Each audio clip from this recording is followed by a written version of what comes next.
Bonjour à tous, bienvenue dans cette nouvelle vidéo. On est le 30 décembre, c'est l'avant-dernier jour du calendrier de l'après. Et aujourd'hui on parle, je m'excuse d'avance, pas de Marvel. Promis demain, on repart sur du Marvel avec un comics incroyable et un héros tout aussi génial. Mais aujourd'hui on parle de quelque chose de différent.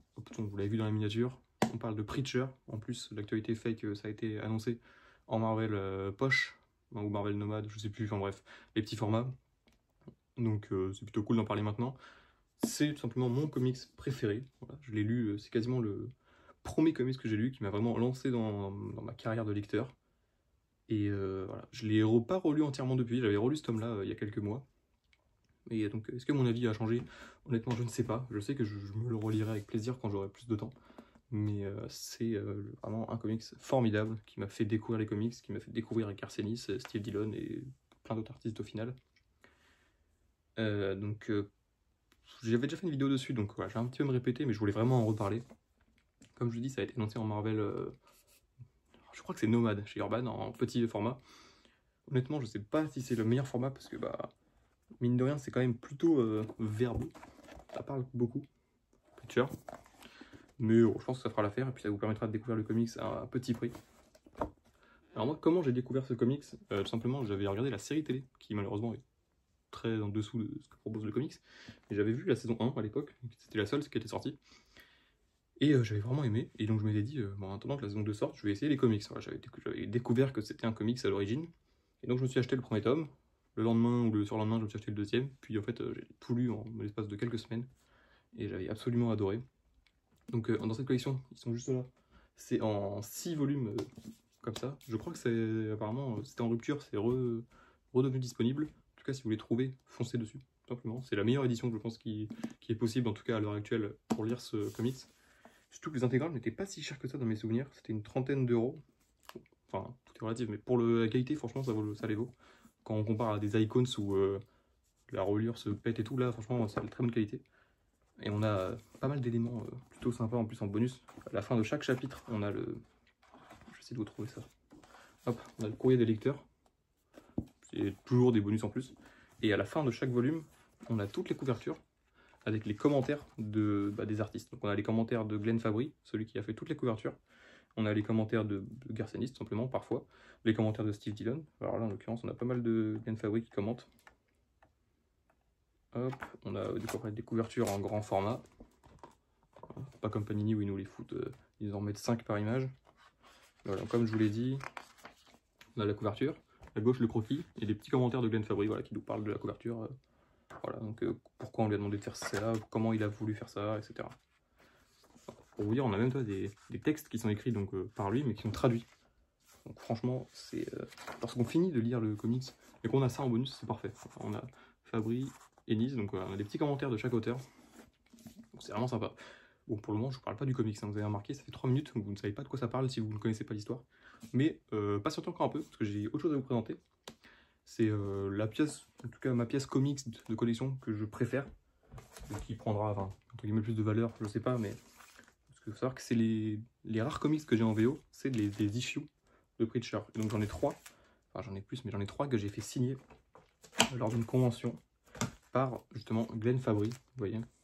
Donc Glenn Fabry, comme je te dis, celui qui a fait toutes les couvertures, donc c'est que des peintures, et notamment cette couverture-là, donc qui est ma couverture préférée de tous les temps, je crois, que je trouve absolument magnifique. D'ailleurs, voilà, si je mets des lunettes et un petit peu de temps sur la bouche, c'est la même personne. Hein.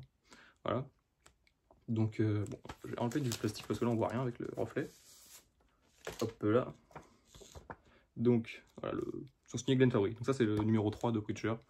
Ce sera plus facile pour vous montrer des pages d'ailleurs. Hop. Donc qu'est-ce que ça raconte Preacher? C'est tout simplement, c'est très dur à raconter Preacher sans spoiler. C'est l'histoire de 3 personnages, donc c'est les 3 personnages principaux.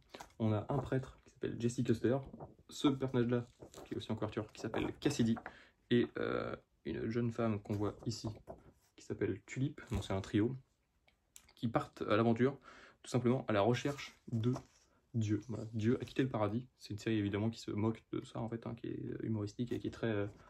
qui avait fait polémique d'ailleurs à l'époque. C'est une série qui date des années 90, 95. Je crois que c'est 95-2000 en gros, les 66 numéros qui sont sortis. Et donc on a cette équipe de 3 personnages qui vont avoir plein d'histoires entre eux et qui partent à la recherche de Dieu. Donc Dieu a quitté le paradis et donc on a hop, le personnage principal, donc hop, je récupère mon truc. Le personnage principal, Jesse, qui en fait va avoir un pouvoir. Il l'obtient quasiment dans le premier numéro, si je dis pas de bêtises. Un pouvoir qui, en fait, une sorte de voix divine, où lorsqu'il dit quelque chose avec cette voix, la personne est obligée d'obéir, tout simplement. Donc ça amène à c'est quand même un pouvoir extrêmement puissant. Et donc on a pas mal de personnages qui vont entrer en lien, des personnages tout aussi drôles, incroyables, charismatiques. On a ce personnage-là, le cowboy, qui est le saint des tueurs. Donc un personnage super intéressant. On va avoir le personnage de... alors en anglais c'est Arseface, je sais plus comment ils l'ont appelé en français. Voilà, ce personnage-là, qui a vraiment une tête de fesse, voilà. Donc quand il parle, on comprend rien, donc c'est traduit en dessous à chaque fois. On a ce personnage-là qui est vraiment cool. On va avoir une organisation secrète, une sorte de secte. Alors, je crois pas qu'on les voit dans cette intégrale, on les voit après. On va avoir la famille de Jesse, donc sa grand-mère, etc. Donc une famille complètement folle, tout simplement. Il va se passer plein de choses. C'est extrêmement dur de résumer Preacher, mais c'est une série vraiment qui se moque de l'époque, qui n'a pas vieilli, franchement. Il y a des thèmes qui qui peuvent encore être abordés aujourd'hui et être très très cool. Il y a des épisodes qui m'ont vraiment qui m'ont fait sauter de ma chaise, si je peux dire, quand je les ai lus la première fois. Enfin, c'est tout simplement génial. Donc, il y a 6 intégrales, comme je vous dis, à chaque fois avec les portraits comme ça. Qu'est-ce que je peux vous dire de plus à part lire ce comics? Là, le fait que j'en parle, je pense que je vais me les relire sous peu, franchement. Même si j'ai des choses à lire que j'ai pas lues, je m'en fous, je vais relire ça. Et voilà, tout simplement, c'est absolument génial, je vous le recommande chaleureusement. Si vous n'êtes pas vraiment lecteur, bon déjà, qu'est-ce que vous faites sur cette vidéo? Voilà, tout simplement. Mais sinon, essayez de regarder la série peut-être. Je sais pas sur qui, elle doit être sur Amazon Prime, je pense. Ou de toute façon, maintenant, voilà, vous avez accès à pas mal de choses sur Internet pour regarder des séries.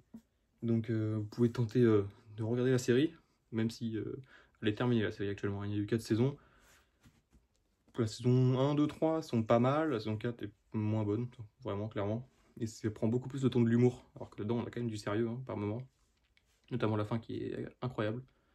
Mais vous pouvez regarder la série, voir si ça vous tente, et lire le comic, sachant que les personnages sont plutôt similaires, mais il y a quand même beaucoup de différences. Le scénario ne suit pas forcément le même ordre, il y a des choses qui ont été zappées dans pas mal dans la série ou dans le comics, voilà. Il y a des différences, c'est pas copier-coller. Mais voilà, ça peut vous donner envie. Voilà, en tout cas, je vous le recommande, vraiment. Je pense que vous avez compris. Et je peux vous présenter avant. Hop. Excusez-moi, il y a eu un petit bug sur mon téléphone, tout simplement. Plus de place, du coup j'ai dû faire un petit peu de tri. Mais dans tous les cas, j'avais presque fini. Il me manquait quelques petites choses à vous montrer.